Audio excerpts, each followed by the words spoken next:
7장 25절부터 36절까지입니다. 요한복음 7장 25절부터 36절까지 말씀을 우리 함께 교독하도록 하겠습니다. 예루살렘 사람 중에서 어떤 사람이 말하되 이는 그들이 죽이고자 하는 그 사람이 아니냐. 보라, 드러나게 말하되 그들이 아무 말도 아니하는도다. 당국자들은 이 사람을 참으로 그리스도인 줄 알았는가. 그러나 우리는 이 사람이 어디서 왔는지 아노라. 그리스도께서 오실 때에는 어디서 오시는지 아는 자가 없으리라 하는지라. 예수께서 성전에서 가르치시며 외쳐 이르시되 너희가 나를 알고 내가 어디서 온 것도 알거니와 내가 스스로 온 것이 아니니라. 나를 보내신 이는 참되시니 너희는 그를 알지 못하나 나는 아노니 이는 내가 그에게서 났고 그가 나를 보내셨음이라 하시니 그들이 예수를 잡고자 하나 손을 대는 자가 없으니 이는 그의 때가 아직 이르지 아니하였음이로라. 무리 중에 많은 사람이 예수를 믿고 말하되 그리스도께서 오실지라도 그 행하실 표적이 이 사람이 행한 것보다 더 많으랴 하니 예수에 대하여 무리가 수군거리는 것이 바리새인들에게 들린지라. 대제사장들과 바리새인들이 그를 잡으려고 아랫사람들을 보내니 예수께서 이르시되 내가 너희와 함께 조금 더 있다가 나를 보내신 이에게로 돌아가겠노라. 너희를 나를 찾아도 만나지 못할 터이요 나 있는 곳에 오지도 못하리라 하시니 이에 유대인들이 서로 묻되 이 사람이 어디로 가기에 우리가 그를 만나지 못하리요 헬라인 중에 흩어져 사는 자들에게로 가서 헬라인을 가르칠 터인가. 나를 찾아도 만나지 못할 터이요 나 있는 곳에 오지도 못하리라 한 이 말이 무슨 말이냐 하니라. 아멘. 자, 요한복음에서 사도 요한은 일관되게 표적들을 통해서 그리고 예수 그리스도의 증언을 통해서 예수가 하나님이 보내신 그리스도다, 하나님이시다라는 사실을 증거하고 있습니다. 자, 오늘 본문 29절 말씀에서도 예수님은 하나님에게서 났고 하나님이 보내신 분이다라고 친히 말씀을 하시죠. 그리고 33절과 34절에서는 조금 더 있다가 자신을 보내신 하나님께로 돌아갈 것이다 라고도 말씀을 하시는데요. 이것을 사도 요한이 기록함으로써 예수가 하나님이시다 라는 사실을 사람들에게 증거하고 있는 것입니다. 자, 예수가 하나님이시고 그가 보내신 그리스도시다라는 것, 그 증언 앞에서 사람들은 반응을 보이는데요. 사도 요한은 이러한 사람들의 반응들을 기록함으로써 누가 하나님이 예수께로 이끌어서 구원을 받게 하는 사람들인가 라고 하는 사실도 또한 요한복음에서 여실히 드러내 보여줍니다. 특히 7장 전체 말씀을 보면요, 사람들의 여러 가지 반응들이 나오는 것들을 우리가 찾아볼 수 있는데요. 먼저는 무리들 중에서 7장 12절, 13절 말씀 보면은 예수가 좋은 분이다, 훌륭한 분이다 라고 말씀하시는 부분들이 나오고요. 병도 고치고 오병이어의 기적과 같은 일들도 행하시니까 좋은 분, 선지자, 그리스도다라고 생각하는 사람들이 있었던 것 같습니다. 또 다른 부류의 사람들은 무리를 미혹하는 자다라고 생각했던 사람들도 있었습니다. 유대교의 관점에서 보면은 예수는 스스로를 하나님이라고 부르는 이단 교주와도 같은 분이었기 때문에 그렇게 무리를 미혹한다라고 생각을 했던 것이죠. 이렇게 무리가 나뉘는 것이 12절, 13절에서 뿐만 아니라 내일 본문인 40절 말씀에서도 나오는 것들을 우리가 볼 수 있고요. 그리고 특별히 유대인들이다라고 지칭하는 부류의 사람들이 나오는데요. 7장 13절 말씀 보면은 무리들이 예수에 대해서 좋은 사람이다 또는 무리를 미혹하는 사람이다라고 말할 때에 유대인들을 두려워해서 드러내놓고 예수에 대해서 말하지 못했다라는 내용이 나옵니다. 그러니까 이 유대인들이라고 불리는 사람들은 그냥 일반 무리들과는 차별화되는 사람들이다라는 사실을 우리가 알 수 있죠. 오늘 본문 25절과 26절에서도요. 이 유대인들이 누구이고 예수에 대해서 어떠한 반응을 보이는 사람들인지를 알 수 있는 힌트들이 나옵니다. 그들은 당국자였다라고 예루살렘에 사는 어떤 사람이 이야기를 하죠. 유대인의 종교 권력자들이었다라는 것입니다. 7장 45절 이후를 보면은 대제사장들과 바리새인들이었다라는 사실을 우리가 알게 되죠. 자, 이러한 부류의 사람들은 예수에 대해서 어떠한 반응을 보였냐면 예수를 잡아 죽이려는 사람들이었습니다. 이들이 처음부터 예수를 죽이려고 했던 것은 아니었습니다. 하지만 7장 1절 말씀을 보면요, 그 후에 예수께서 갈릴리에서 다니시고 유대에서 다니지 아니하시려 하였다라고 말씀하는데, 그 이유가 무엇이었냐면 유대인들이 예수를 죽이려고 했기 때문이다라고 말씀하거든요. 또 어제 본문이었던 19절 말씀을 보면요, 예수님이 대놓고 유대인들에게 묻습니다. 너희가 어찌하여 나를 죽이려고 하느냐라고 묻습니다. 자, 유대인들이 언제부터 왜 예수님을 죽이려고 했을까? 우리가 생각을 해보면요, 어제 본문이었던 23절 말씀 보면은 안식일에 사람의 전신을 건전하게 한 일, 그 안식일에 병자를 고친 일 때문에 유대인들이 예수께 분노했다라는 사실을 우리가 알 수 있습니다. 그런데 여러분 기억하시죠? 5장 말씀 보면은 예수님께서 베데스다 목가에서 38년 된 병자를 고치는 사건이 있었습니다. 그때부터 유대인들이 예수를 박해하기 시작했다라고 하는 기록이 5장에 나오고요. 왜냐하면 안식일에 병자를 고쳤기 때문이다라고 말씀합니다. 안식일을 거룩히 지켜 행해야 하는데 그러한 율법에 매여 있던 종교 지도자들은요, 38년이나 된 병자가 깨끗이 나음을 입고 자기의 자리를 들고 일어나 걸어가는 모습을 보았음에도 그 놀랍고 감사한 사실에 하나님께 찬양드리고 영광을 돌리기보다는 어떻게 합니까? 안식일 계명을 어찌하여 지키지 않느냐라고 책망하는 장면들이 나옵니다. 그렇게 율법을 지켜 행하는 것이 훨씬 더 중요했다라는 사실을 우리가 알 수 있죠. 그래서 안식일에 병자를 고치고 일어나서 걸어가라라고 말했던 그 예수를 이 사람들이 박해하기 시작했고요. 뿐만 아니라 예수님이 그러한 종교 지도자들에게 폭탄과 같은 선언을 하시거든요. 아버지께서 이제까지 일하시니 나도 일한다 라는 말씀을 하십니다.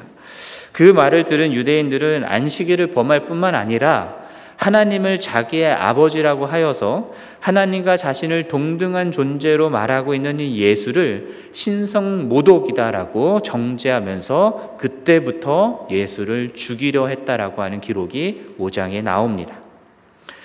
이들이 예수를 죽이려고 했다라는 사실은 공공연한 비밀이었습니다.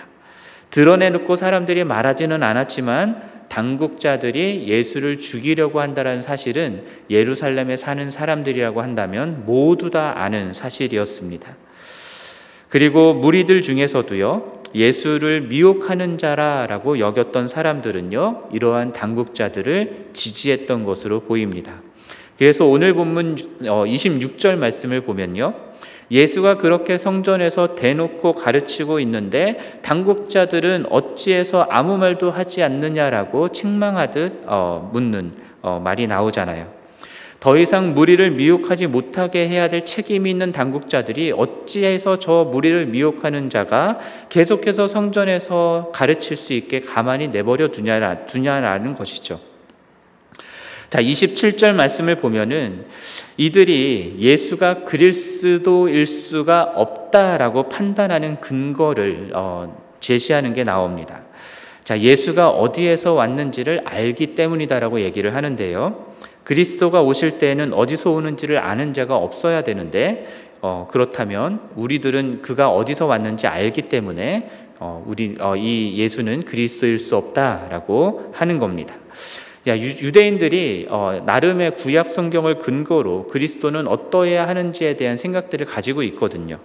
근데 말라기서 3장 1절 말씀 보면요, 주님이 보내시는 사자가 오는데 성전에 갑자기 임하신다라는 표현이 있습니다. 그런데 예수님은 그렇게 갑자기 성전에 나타나신 분이 아니다라는 것이죠. 게다가 내일 본문인 41절 말씀 보면은 그리스도는 베들레헴 출신이어야 되는데 갈릴리 출신이다라고 이야기를 합니다. 그러니까는 그리스도가 갈릴리에서 날 수 없기 때문에 이 예수는 그리스도일 수가 없다라고 얘기를 하는 것이죠. 오늘 보면 31절 말씀을 보면은 예수님이 많은 표적을 행했던 것들을 바라봤던 사람들은요, 그리스도일 수 있다라고 하는 그런 믿음과 생각을 가졌던 것 같습니다. 하지만 다른 부류의 사람들은 구약 성경의 또 다른 부분들과 맞지 않는 부분들 때문에 예수가 그리스도일 수 없다라는 생각을 했고, 그러한 예수가 스스로를 하나님이다라고 주장하는 것 때문에 이 예수는 신성모독으로 죽여야 된다라는 생각을 했던 것입니다. 그러니까 이들도 자신들이 아는 말씀을 근거로 예수가 누구인지를 판단하고 있는 거예요. 자신들의 지식에 근거한 판단에는 예수가 그리스도일 리가 없는 것입니다. 32절 말씀 보면은 성전에서 사람들이 예수에 대해서 서로 다른 의견으로 서로 다투게 되는, 변론하게 되는 일들이 일어나고요, 그것을 수군거리게 된다라고 표현했는데, 대제사장들과 바리새인들이 이 사실을 알고 사람들을 보내서 예수를 잡으려고 했었습니다. 그러자 예수님이 이런 말씀을 하시는데요, 잠시 후에 나를 보내신 이에게로 돌아갈 것인데 그때가 되면 너희가 나를 찾아도 나를 만날 수 없을 것이다 라는 말씀을 하십니다.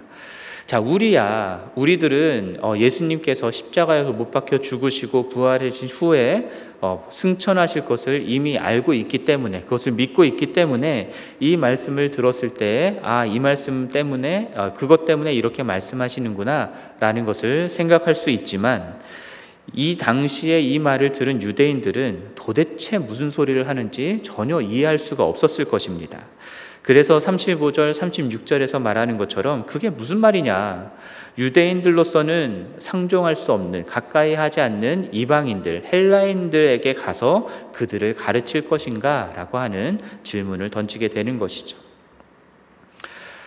자, 오늘 본문에서 하나님에게서 낳고 하나님으로부터 보내심을 받았고 그리고 하나님께로 돌아갈 예수 그리스도에 대해서 예수님이 말씀을 하고 계십니다. 그리고 그러한 예수님의 가르침을 들은 이 무리들과 유대 종교 지도자들, 권력자들의 반응들, 이것들이 나오는데요, 이것들을 보면서 제가 이런 생각을 해보게 됩니다. 예수가 여러분 그저 그냥 좋은 선생이고 좋은 가르침을 주는 사람이었다라고 한다면 사람들이 이 예수를 잡아 죽이려 하지는 않았을 거라는 것이죠. 율법을 해석함에 있어서 이제까지 가르쳤던 랍비들과는 전혀 다른 새로운 관점으로 율법을 해석하는 부분들도 있고, 하지만은 그 가르침에 권세가 있어서 놀라는 일들도 있었고요. 그리고 그래서 자신들이 지켜왔던 율법을 어기는 부분들도 있기는 해서 분노하기는 했었지만, 그럼에도 불구하고 그것이 사람의 생명을 살리고 선을 행하는 것이었기 때문에 예수가 옳다라는 점에 대해서는 부인할 수 없었던 것이 유대인들의 입장이었거든요. 그런데 그러한 예수가 그렇게만 계속 불편하게 만들었다고 한다면 굳이 죽일 이유는 없는데, 근데 예수가 계속 내가 하나님이다라고 얘기를 하니까 그게 문제였던 것입니다. 그거를 받아들일 수가 없었던 것이죠. 예수가 하나님이 되는 순간 어떻게 됩니까? 그들이 이제까지 믿어왔던 모든 종교적인 지식과 신념, 그리고 그들이 이제까지 누려왔던 종교로부터 얻어왔던 모든 기득권들을 다 내려놔야 되는 상황이 되기 때문입니다. 자기 지식을 자기 영광으로 삼고, 그리고 자기 욕망을 위해서 종교를 이용하면서 살아왔던, 하나님을 믿고 이용하며 살아왔던 종교 권력자들에게 이 예수라는 존재는 너무너무 불편한 존재인 거예요. 종교적인 행위로 거룩하게 포장된 그들 마음속에 있는 숨겨진 제약된 동기까지도 다 꿰뚫어 보면서 그거를 드러내시는 분이 예수 그리스도였기 때문입니다. 겉으로는 아무리 율법을 철저히 연구하고 지켜 행한다 하더라도 그 안에는 탐욕과 방탕과 죽음과 더러운 것들이 가득하다라는 사실을 예수 그리스도가 그대로 드러내시는 분이었기 때문에 이들에게 예수 그리스도는 너무너무 불편한 사람이었던 것이죠. 그래서 그들은 열심을 갖고 율법을 연구하고 지키려고 노력하였지만, 그들이 그렇게 연구하고 알고 있었던 율법, 그들이 지키고자 했던 그 율법을 근거로 예수를 박해하고 예수를 믿지 않았습니다. 그들이 알고 지켜왔던 율법과 열심 있는 종교적인 삶이 그들 안으로 가둬버린 거예요. 그래서 참된 하나님이신 예수 그리스도가 오셨고 그분이 스스로 예수가 하나님이다라는 사실을 드러내고 있음에도 불구하고 모든 표적들이 그가 하나님이다라는 사실을 드러내고 있음에도 불구하고 이 종교 지도자들은 자기의 지식에 갇혀서 자기의 율법적인 그 한계에 갇혀가지고 율법에 담긴 참된 의미를 가르쳐 주시는 예수 그리스도를 하나님으로 받아들일 수가 없었던 것입니다. 오히려 그들의 가지고 있는 지식과 율법에 대한 열심을 가지고 안식일을 어기는 자라고 정죄하고 신성모독이라고 정죄하면서 예수를 죽여 없애려고 했던 것입니다. 자기들이 원하는 대로 예수가 움직여지지 않기 때문입니다. 그들의 생각과 지식과 예수 그리스도는 너무 다른 분이었기 때문입니다. 당연하지 않겠습니까? 예수님은 하나님이시고 왕이신데 자신들의 죄된 본성과 갈망에 원하는 대로 움직여질 리 없습니다. 우리의 지각을 뛰어넘는 하나님이시기 때문에 우리의 지식 안에 가두어 둘 수 있는 분이 아닙니다. 예수 그리스도의 교훈이 아무리 놀랍고 옳아도 그 방식으로는 자신들이 영광을 받을 수도 없고 자신들이 원하는 것을 얻을 수도 없고 자신들이 아는 것과는 너무나 다르기 때문에 그렇기 때문에 예수가 불편하고 예수를 죽이려고 하는 것이죠. 예수가 아니라고 하는데도 자기 지식으로는 그게 맞는 겁니다. 그러니까 자신들이 누리는 이 영광과 자신들이 누리는 이 기득권을 지키기 위해서라도 내가 옳다라는 것을 증명하기 위해서라도 예수는 죽여 없애야 되는 존재가 되는 것이죠. 내가 살기 위해서 내 영광을 위해서 내가 높임을 받기 위해서 예수를 죽여야 하는 것이 돼버린 것입니다. 사실은 이것이 인간들이 갖는 실상입니다. 나를 위해서 예수를 죽여야 되는 것이죠. 하나님을 내 삶에서 몰아내야 되는 것입니다. 그래야 내 영광을 위해서 내가 원하는 대로 살 수 있기 때문이죠. 그러한 우리가 예수를 믿는다라고 하는 것은요, 단순히 예수를 믿겠습니다라고 고백하는 차원이 아닌 거예요. 내가 아는 지식 안에서 예수라는 분이 이런 분임을 내가 인정합니다라고 하는 차원도 아닙니다. 나 중심으로 살아가는 삶의 차원을 하나님 중심으로 바꾸겠다라고 하는 그 헌신의 그 결단의 고백이 바로 믿음입니다. 우리가 영접한 예수 그리스도는 하나님이십니다. 그러니 그 하나님으로 그분을 알아가는 것이 필요합니다. 날마다 그분을 알아가고 그분의 다스림을 받고 그분의 뜻을 따라서 그분의 영광을 위해서 살아가는 존재가 되는 것이 그것이 그리스도인의 삶인 것이죠. 이것을 위해서 우리들은 겸손해져야 됩니다.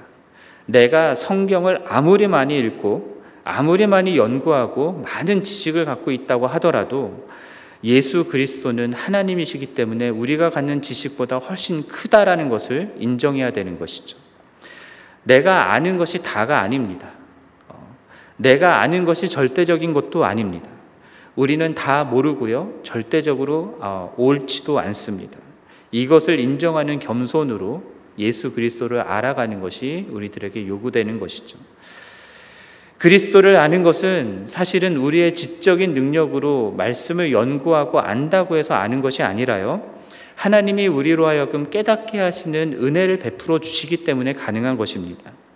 그렇게 우리의 지식을 뛰어넘는 하나님의 지혜를 겸손히 인정하면서 우리가 날마다 말씀 앞에 설 때에 우리는 말씀을 통해서 지식을 쌓아가는 것이 아니라 말씀을 통해서 예수 그리스도를 알아갈 수 있게 되는 것입니다.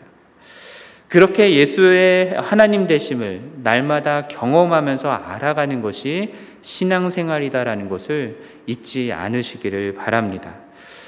그러한 은혜가, 그렇게 예수 그리스도를 하나님으로서 알아가는 은혜가 여러분과 저의 삶에 가득하기를 바라고요. 그래서 세상에 예수에 대해서 잘못된 생각을 가지고 그리고 인간의 갇혀진 지식 가운데서 예수를 알아가고 있는 많은 사람들에게 참된 예수가 어떤 분이고 누구인가를 분명하게 증거하고 나타낼 수 있는 저와 여러분들이 되기를 주님의 이름으로 간절히 축원합니다. 우리 이 시간 함께 기도하겠습니다. 하나님 아버지, 유대인들 가운데에 자신들이 가지고 있는 율법과 성경에 대한 지식을 가지고 예수가 그리스도가 아니다라는 사실을 믿어왔던, 그래서 예수를 죽이려고 했던 사람들의 모습들을 보았습니다. 하나님, 이미 예수 그리스도를 우리가 영접하였지만 주님, 여전히 우리 가운데 있는 죄성은 우리로 하여금 우리 자신을 높이고 우리 중심으로 살아가게 만드는 것을 고백합니다. 우리가 예수에 대해서 알아가는 지식조차도 나의 영광을 위해서, 내가 옳다라는 것을 증명하기 위해서 더욱더 그것들을 소중하게 여기게 되는 모습들이 있음을 고백합니다. 하나님, 그러한 우리의 지식과 교만한 지식과 우리의 마음들을 깨트려 주시고, 날마다 하나님 말씀 앞에 설 때마다 살아계신 예수 그리스도를 만나고 살아계신 예수 그리스도를 알아가는 그 은혜를 허락하여 주시옵소서. 그렇게 예수 그리스도를 알아감으로 이 세상 가운데 예수가 누구인지를 분명하게 증거하고 나타내는 우리 모두가 될 수 있게 하여 주시옵소서. 이 모든 말씀 우리 주 예수 그리스도의 이름으로 기도합니다. 아멘. 하늘에 계신 우리 아버지여, 이름이 거룩히 여김을 받으시오며 나라가 임하시오며 뜻이 하늘에서 이루어진 것 같이 땅에서도 이루어지이다. 오늘 우리에게 일용할 양식을 주시옵고 우리가 우리에게 죄 지은 자를 사하여 준 것 같이 우리 죄를 사하여 주시옵고 우리를 시험에 들게 하지 마시옵고 다만 악에서 구하시옵소서. 나라와 권세와 영광이 아버지께 영원히 있사옵나이다.